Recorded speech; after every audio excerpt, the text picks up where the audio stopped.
ఈరోజు ఒక విధంగా చెప్పాలంటే ఇలా చెప్తే బెటర్. ఒక చిన్న పాప ఉంది, చిన్న పాప. ఆ పాప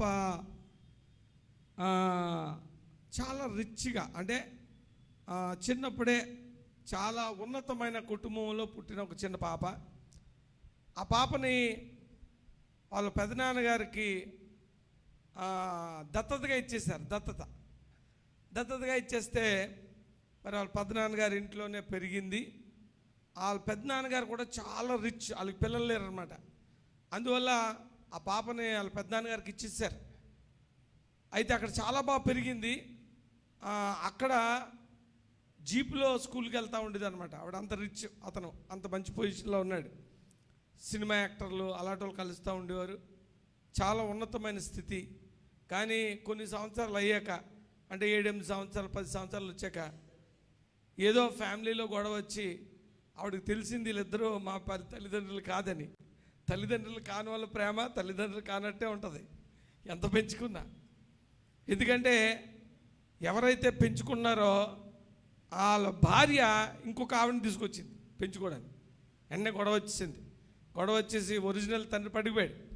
కానీ చిన్నపిల్ల మనసు కదా, డిస్టర్బ్ అయిపోతుంది. ఎవరు నానాలో తెలీదు కదా, ప్రేమ లేదు. అప్పటి నుంచే చాలా ప్రేమను కోల్పోయిన స్థితి. దేవుడు ఆ బిడ్డను మరి దీవించాడు, పెద్దదయింది. దేవుని కృపను బట్టి ఉద్యోగం సంపాదించుకుంది. వెళ్ళడమే చాలా బాధ్యత గల ఇంట్లోకి వెళ్ళింది. అంటే అతనికి చాలా బాధ్యతలు అన్నమాట. అన్నదమ్ములు, అక్క చెల్లెళ్ళు, పెళ్ళిళ్ళు. అయితే పిల్లలు కనే సమయంలో చాలా సిక్ అయిపోయింది. జీవితాంతం కూడా గోడ పట్టుకొనే నడిచింది. లైఫ్లో ఎప్పుడు కూడా ఆరోగ్యం అన్నది తెలీదు. అలా కళ్ళు తిరుగుతానే ఉద్యోగం చేసింది. దాని తర్వాత ఆవిడ జీవితంలో అత్యంత భయంకరమైన విషయాలు జరిగాయి. ఆవిడ జీవితంలో చిన్నప్పుడు there is no good childhood, there is no parent love, and there is no health. దాని తర్వాత ఆవిడ కడుపును పుట్టిన 2 బిడ్డలు చచ్చిపోవడం ఆవిడ చూసింది. ఎప్పుడు కూడా అన్నిటికన్నా భయంకరమైన విషయం ఏంటంటే మన కడుపును పుట్టిన బిడ్డలు మనకన్నా ముందుగా మరణించడం అనేది చాలా కఠినమైనది. అటువంటి పరిస్థితి చూసింది ఆవిడ. ఆ ఉద్యోగానికి మరి చాలా కష్టపడి సగం ఉద్యోగం చేసి ఆవిడ 7 సార్లు చనిపోయి 7 సార్లు బతికింది. అంటే అంత సిక్ అనమాట. దాని తర్వాత ఆవిడ రిటైర్ అయింది. కానీ డబ్బులు లేవు. 1 లక్ష రూపాయలు కూడా అకౌంట్లో ఎప్పుడు చూడలేదు ఆవిడ జీవితంలో ఎప్పుడు కూడా మరి చక్కగా ఇంత అన్నం తిని ఎరగలేదు. ఆవిడ జీవితంలో ఒక ఇల్లు కూడా కొనుక్కోలేదు. ఏ విధమైన సుఖం లేదు. అంటే శారీరకంగా బలహీనతలు, సంసారికంగా ఎడబాటు, అన్నీ కూడా చాలా. This is their life. చివరికి ఒక 75 సంవత్సరాల వయసులో చనిపోయింది ఆవిడెవరో కాదు, మా అమ్మగారు సుందరలీల గారు. ఈ లైఫ్ మీకు దొరుకుతుంది అంటే విల్ యూ బీ హ్యాపీ? అంటే మీరు సంతోషంగా ఉంటారా? ఈ జీవితం, దిస్ ఈజ్ ద లైఫ్. ఇదే ఆవిడ జీవితం ఒక నట్షెల్లో. కానీ ఇన్ని కష్టాలున్నా, ఇన్ని బాధలున్నా, ఎప్పుడు మా నాన్నగారు అనేవారు, సుందరలీల ఎలా ఉందంటే ఆవిడ ఎప్పుడు బాగుందండి, ఆవిడ నోట్లోంచి ఎప్పుడు కూడా బాగుందనే మాట రాదు అనేవాడు అనమాట. అయితే ఇది ఆవిడ జీవితం. మన జీవితాల్లో కూడా ఒకసారి చూసుకుంటే చాలా కష్టాలు, కోల్పోయిన స్థితులు, ఒంటరితనాలు అన్నీ ఉంటాయి. కానీ ఇటువంటి ఒక ఫెయిల్యూర్ లైఫ్లా కనిపిస్తున్న ఆ జీవితానికి కూడా గొప్ప మహిమ ఎప్పుడు వచ్చింది తెలుసా? ప్రార్థించినప్పుడు వచ్చింది. హల్లెలూయా. ఈ నెగిటివ్స్ అన్నీ ఎక్కడ కవర్ అయిపోయి తెలుసండి? ఈ బలహీనతలన్నీ ఎక్కడ కవర్ అయిపోయాయంటే, ఈ బలహీనత ఒక బలంగాను, ఆవిడ చనిపోతే కొన్ని వేల మంది బలవంతులు బలహీనులుగా ఫీల్ అయ్యారు. హల్లెలూయా.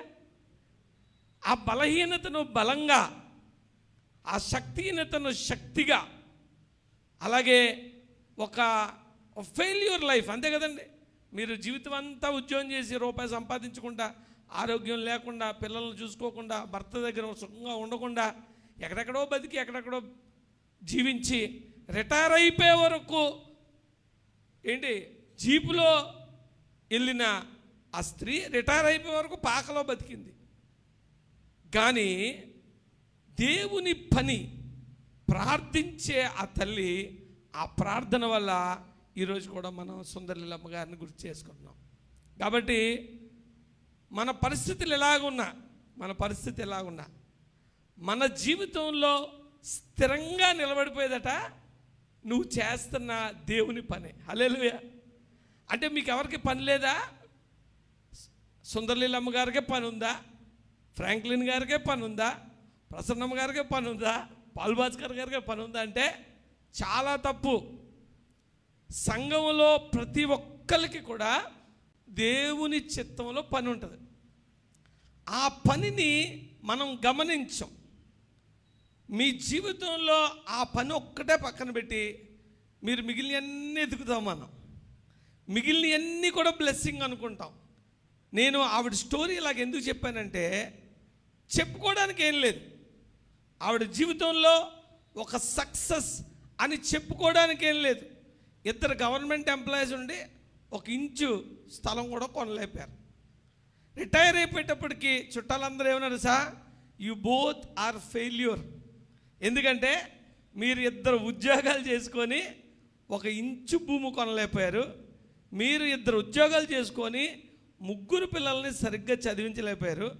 మీరు ఇన్ని చేసుకొని కూడా మీ లైఫ్లో రిటైర్ అయ్యేటప్పటికి రోడ్డు మీద ఉన్నారు. ఎరా ఫెయిల్యూర్ అన్నారు.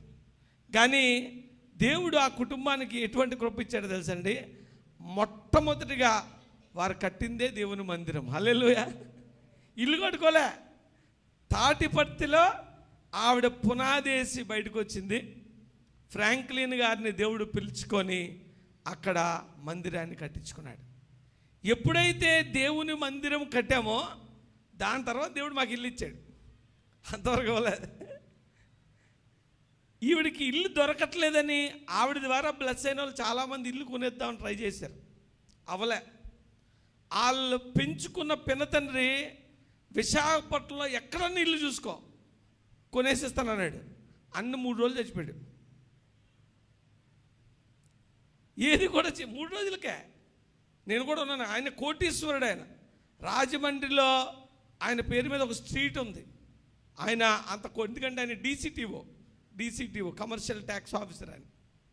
కానీ దేవుడు ఆ ధనాన్ని ఇవ్వలేదు. కాబట్టి మన జీవితాలంటూ ఒక అర్థం, చనిపోయే టైంకి ఎస్ ఐ లివ్డ్ అని అనాలనుకుంటే ఒక భక్తుడు అంటాడు, ఈ లోకంలో ఏది నిలబడదు, కానీ దేవుని కోసం నువ్వు చేసింది మటుకు నిలబడుతుంది. హల్లెలూయా.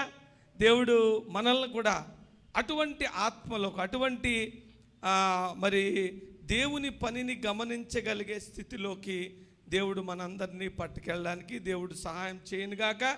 మరి దేవుడు అత్యంత కృపను బట్టి సుందరలీలమ్మ గారితో కంటిన్యూగా అత్యంత ఎక్కువ కాలం ఉండే భాగ్యం నాకు ఇచ్చాడు. ఎంత భాగ్యం ఇచ్చాడంటే, చిన్నప్పటి నుంచి ఆవిడతో ఉన్నాను. ఎందుకంటే లాస్ట్ ఉండు కదా, తుమ్ముతా దగ్గుతా ఉండేవాడిని ఎప్పుడు. నాకు ఆస్తమా, చిన్నప్పుడు చాలా ఆస్తమా. దానివల్ల ఏ తల్లికైనా కొంచెం బలహీనం నట్టుకొని ఉంటాం కదండి, బలహీనం నట్టుకొని ఉంటాం. సరే నన్ను పట్టుకొని ఉండేది ఆవిడ. ఏ కొండల్లో ఉద్యోగంలోకి వెళ్ళినా నన్ను అట్టుకెళ్ళిపోయేది. మా 2 అన్నీళ్ళు ఇక్కడ హ్యాపీగా టౌన్లో ఎంజాయ్ చేసేవారు. సో ఆవిడతోనే ఉండే భాగ్యం ఇచ్చాడు. కొంతకాలం అయితే లేను, చిన్నప్పుడు ఇక్కడ చదువుకున్నాను. కాబట్టి నాకు మొదటి నుంచి ఏముండేదంటే, నాకు ఎంత జెలస్ ఉండేదంటే, మా అన్నయ్య ఫ్రాంక్లిన్ గారు నాకన్నా 6 సంవత్సరాలు పెద్దోడు. నేను అనుకునేవాడిని, మా అమ్మ ఇప్పుడు చచ్చిపోతే మా అన్నయ్య నాకన్నా 6 సంవత్సరాలు అమ్మని ఎంజాయ్ చేసాడా లేదా, ఎక్కువ కదా. కాబట్టి నేనే అంతకన్నా లూజర్ని. నా తల్లిదండ్రుల ప్రేమను, లేకపోతే వాళ్ళ తాలూకా ఆ ఫెలోషిప్ని నేను ఎంజాయ్ చేయాలను. ఎందుకంటే బాగా చిన్నప్పుడు నా దగ్గర అమ్మ లేదు. చాలా 5వ తరగతి వరకు నా దగ్గర అమ్మ ఉండేది కాదు. ఆవిడ చాలా లోపల ఉంటే ఇక్కడ కొంచెం ట్రై చేశారు, తర్వాత వెళ్ళిపోయాను. అప్పుడు ఉండిపోయింది అన్నమాట హృదయంలో. కాబట్టి దేవుడు అందుకనేమో చనిపోయే వరకు నా దగ్గర పెట్టాడు. దేవుడు చనిపోయే వరకు నా దగ్గర పెట్టాడు. నేను మా అమ్మని కౌగులించుకొని నుదుటి మీద ముద్దు పెట్టుకొని పడుకునేవాడిని. That is my posture. ఎప్పటి వరకు అనుకుంటున్నారు? 30 సంవత్సరాలు వచ్చే వరకు. ఒక ఆయన చూసాడు అలాగా పడుకోవడం. అరే వీడికి పెళ్లి చేస్తే సంసారం చేస్తాడంట, వాళ్ళ అమ్మ దగ్గర పడుకుంటాడని అడిగాడు ఆయన. నిజంగానే అడిగాడు. కానీ ఈ మధ్యలో ఒక వెళ్ళని వచ్చింది. ఆవిడ పేరేంటి అంటే అలా అనకూడదండి, మీకు అందరికీ మగవాళ్ళకి ఒక సీక్రెట్ చెప్తున్నా. ఈలోగా పెళ్ళి అయింది, మా ఆవిడ వచ్చింది. మా ఆవిడ వచ్చాకండి నేను వెళ్ళనైపోయానండి. మా అమ్మగారికి నేను వెళ్ళనైపోయాను. వాళ్ళిద్దరూ కలిసిపోయారు.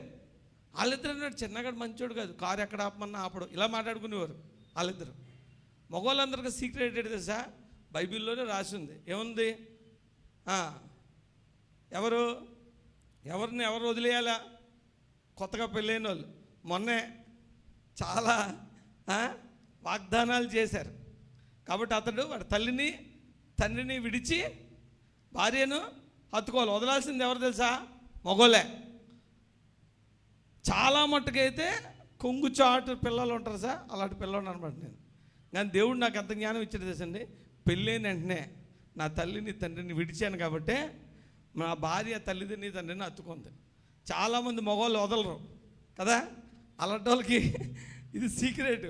మీరు ఎప్పుడు మీ అమ్మని పక్కన పెడతారో మీ ఆవిడ క్లోజ్ అవుద్ది. నువ్వెప్పుడు మా అమ్మకు భోజనం పెట్టావా, మా అమ్మ టిఫిన్ తిన్నదని అడిగావునుగా, ఎల్లవై నువ్వు పెట్టుకో అంటది. కాబట్టి ఇది సీక్రెట్, బైబిల్లో కూడా రాసి ఉంది. తల్లిని తండ్రిని విడిచి నీ భార్యని హత్తుకోవాలి. కాబట్టి నిజంగా అమ్మతో చాలా గ్రేట్ జర్నీస్ చెప్తే మనకి సమయం సరిపోదు. నిజంగానే మరి జోసెఫ్ గారు చెప్పినట్టు ఆవిడని గుర్తు చేసుకోవడం నిజంగా ఒక దీవెనకరం. ఎందుకంటే మా లైఫ్ మెరకల్స్ మధ్య నడిచింది. మెరకల్స్ ఆవిడ వల్ల, ఎవ్రీడే మెరకల్స్. ప్రేయర్ చేస్తే మెరకల్స్. ఇంకా నాకు విశ్వాసం లేకపోతే, ఇంకా మాకు విశ్వాసం లేకపోతే మా అంత దౌర్భాగ్యులు ఇంట్లో ఉండరు. ఎందుకంటే వీ హ్యావ్ సీన్ ఎవ్రీథింగ్. ఆవిడ ప్రార్థన చేస్తే చనిపోయిన వాళ్ళు సైతం నిలబడిపోవడం చూసాం. నిలబడడానికి బలం ఉండేది కాదు, ప్రార్థన చేసేటప్పుడు పుల్లా చేసేది. అసలు ఆవిడ వాయిస్కి ఇంక ఎలాంటి దీవెన పారిపోవాల్సిందే. ఫోన్లో ప్రార్థన చేస్తున్నప్పుడు గుంగురం అనేది అనమాట. మరి మన దగ్గర ఉన్న చింతలు ఉంది, చింతలకు బాగా తెలుసు, తాటిపర్తిలో మంచి ఎక్స్పీరియన్స్. కాబట్టి అమ్మగారిని గుర్తు చేసుకోవడం చాలా దీవెనకరం.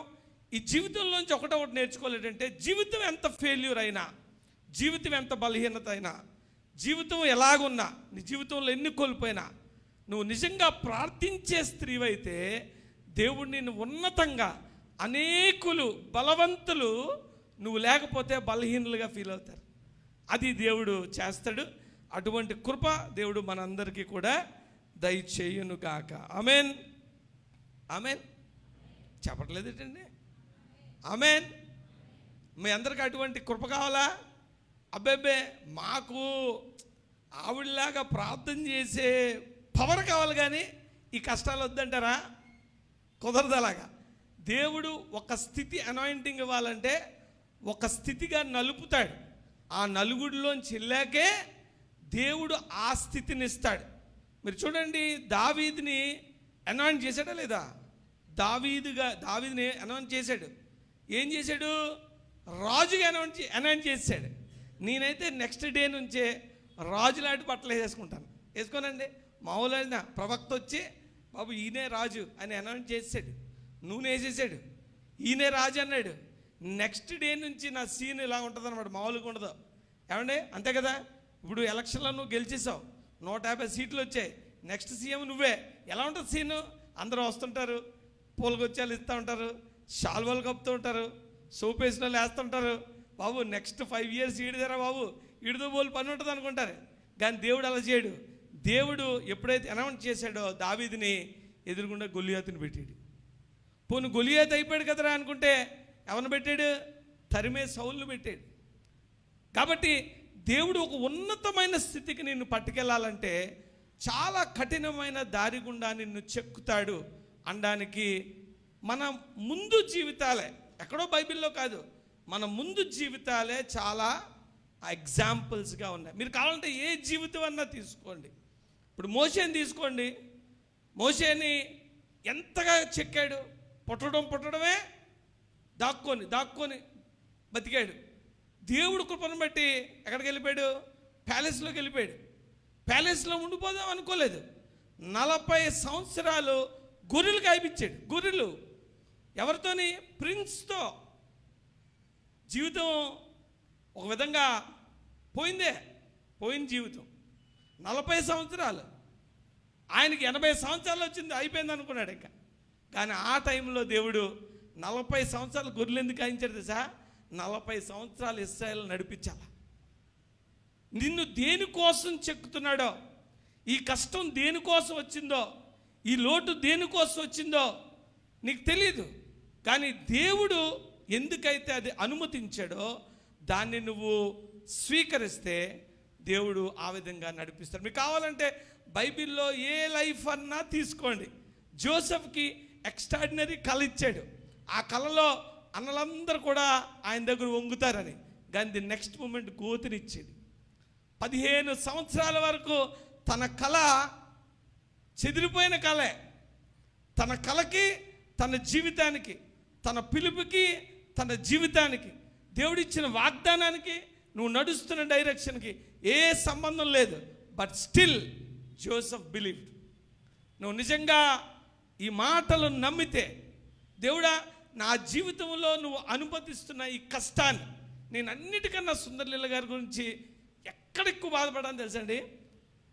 తన బ్రతికుండగా తన కాన్షియస్లో losing 2 sons, that is the most painful thing. జీవితంలో ఎవ్వరికి రాకూడదు కదండి. జీవితంలో ఎవ్వరికి రాకూడదు. ఆవిడ మొదటి కుమారుడు ఫ్రాంక్లిన్ తర్వాత పిల్లోడు, నెలల్లో ఉన్న పిల్లోడు చచ్చిపోతే ఆవిడ ఎంత సిక్ అయిపోయిందంటే అట్ల కట్టేసింది, హెయిర్ అట్ల కట్టేసింది, కత్తిరితో కట్ చేశారన్నమాట టైడాల్లో. అప్పటి నుంచి సిక్ అయిపోయింది ఆవిడ. జీవితాంతం సిక్గానే ఉంది. ఫ్రాంక్లిన్ గారు చనిపోతే బతుకుతుందా? నేను అప్పుడే అనుకున్నాను ఇంకివిడు బతకదు అని. కానీ ఒక భక్తుడు ఏం చెప్పాడు సార్, ఆవిడ అడిగిందట దేవుడిని, చాలు ఇంక తీసుకోమని. ఆవిడ అడిగిందండి దేవుడిని, చాలు తీసుకోమని. ఇప్పటికి కూడా నాకు గుర్తండి, ఫ్రాంక్లిన్ గారు చనిపోతే నాతో ఏమని తెలుసండి, అందమైన కొడుకు చచ్చిపోయాడు అంతే.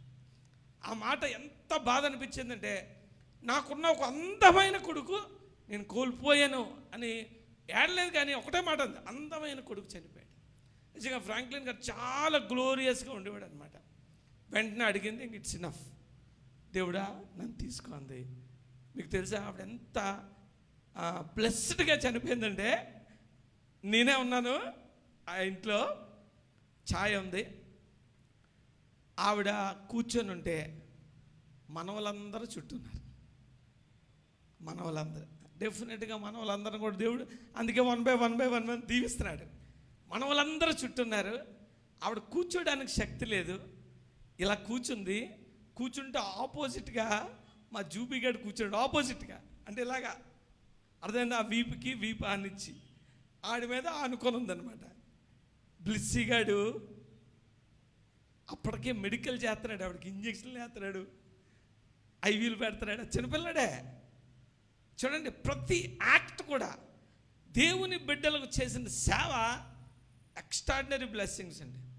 పిల్లలందరూ ఒలివు మొక్కల్లాగా ఉన్నారు. వాళ్ళందరి మధ్య ఆవిడ ప్రశాంతంగా నిద్రించింది. కాబట్టి ఈరోజు సుందరలీల అమ్మగారి జీవితం అంతా ఎలాగున్నా ఒక్క ప్రార్థన అండి ఆవిడని అనేక వేల మందికి తల్లిలుగా చేసింది. సిస్టర్ చెప్తున్నారు కదా, జోయల్ అని అక్కడ కలిశాడు, ఎక్కడ బొబ్బిలిలో. ఆ కుటుంబం, అయ్య బాబాయ్ అమ్మగారా, ప్రతి జీవితాన్ని కలిగితే ఆ కుటుంబంలో ఒక ఎక్స్ట్రాడినరీ మెరకలు ఉంటుంది. కొన్ని వేల కుటుంబాలు కట్టింది ఆవిడ, కొన్ని వందల మినిస్ట్రీస్ని ఆవిడ ప్రార్థనతో దేవుడు లేపాడు. ఆవిడ ఎంత దేవుని చేత అనాయింట్ చేయబడిందంటే, ఆవిడకి జరగబోయే ప్రతిదీ ముందే చెప్పింది ఆవిడ. దానికి ది బిగ్గెస్ట్ ఎగ్జాంపుల్ ఎవరంటే నేనే. నాతో అన్నది, రే దేవుడు పని ఉంది నీకు అంట. అమ్మా నువ్వు అలాగని అంటావు, ప్రతి ఒక్కళ్ళు దేవుడు పని చేయాలన్నాడు. ఇప్పుడు చచ్చినట్టు ఇక్కడ నిలబడి నేనే సాక్షి అని దానికి. కాబట్టి ఆవిడ జీవితంలో సమస్తము కూడా దేవునికి మహిమకరంగా అనేక జీవితాలను నిలబెట్టేలాగైంది. దానికి ఒకటే ఒక కారణం ఏంటి తెలుసా? ఆవిడ ఎక్కడికి పరిగెట్టలేదు, ఆవిడ బలంతో పనిచేయలేదు, తన గదిలో కన్నీరు విడుస్తా ప్రార్థన చేసింది. హల్లెలూయా.